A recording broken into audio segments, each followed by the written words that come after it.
In the autumn of 1907, America's economy was not sitting in a government vault. It was locked inside a private library on 36th Street. Today, we are analyzing the Morgan Protocol, the high-stakes negotiation system one man used to prevent national collapse while quietly cementing his empire. You will walk away with a 5-step workflow to command any room and ensure your next deal is settled on your terms, not theirs. Autumn 1907. The Gilded Age had produced spectacular fortunes, but it failed to produce a system to protect them. When the Knickerbocker Trust collapsed, contagion swept through Manhattan. Banks hemorrhaged cash. Depositors rioted in the streets. The United States Treasury, vaults nearly empty, stood powerless. In this vacuum, the nation did not look to Washington. They looked to one man with a mania for order, J. Pierpont Morgan. Banks were failing by the hour. Credit markets froze solid.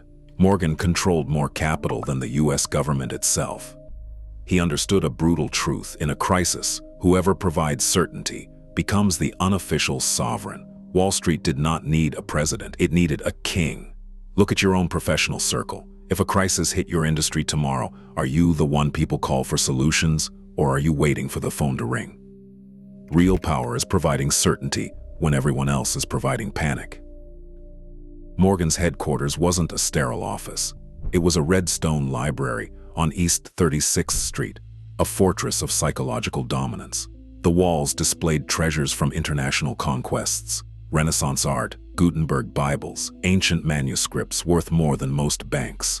Every surface screamed permanence and power. Like the builders of the White House, Morgan knew architecture must suggest permanence. By hosting negotiations in his library, he forced the world's wealthiest men onto his turf, surrounded by physical proof of his superior taste and bottomless bank balance. The ceilings soared 3 stories high. Leather-bound volumes lined every wall. Visitors walked on Persian rugs older than America itself.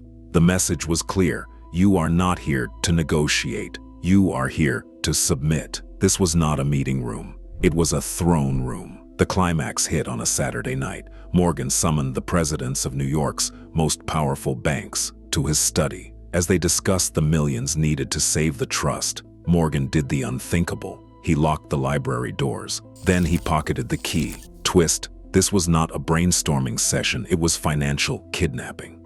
Imagine you are a billionaire CEO. A 70-year-old man tells you that you are not allowed to go home until you sign a check that puts your entire career at risk. That is the ultimate locked door negotiation. Morgan sat in the corner smoking a cigar, reading poetry. He did not participate in the frantic bickering. He did not argue. He did not plead. He simply provided the deadline and waited.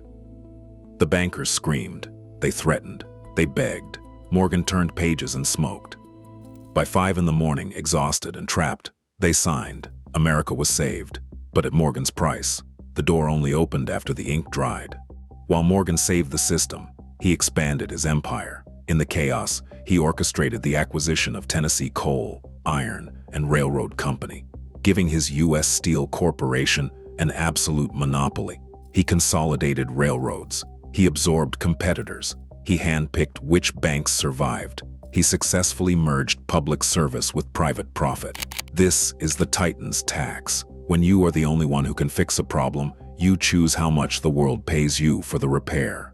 Morgan did not just stop the bleeding. He bought the hospital, hired the doctors, and set the prices for every future treatment. Mini example: look at Forever 21. They collapsed because they refused expert advice and centralized control too late.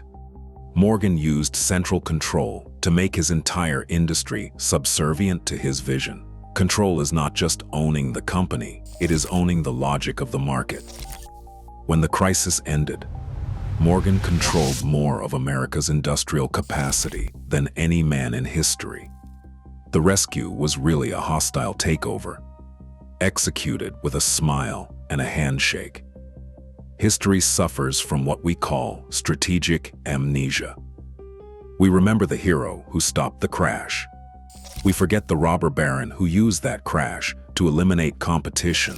Morgan laundered his legacy through philanthropy and art collection. The ruthless industrialist became a cultural icon. His library, the same fortress where he imprisoned bankers, now stands as a public museum celebrating his refined taste.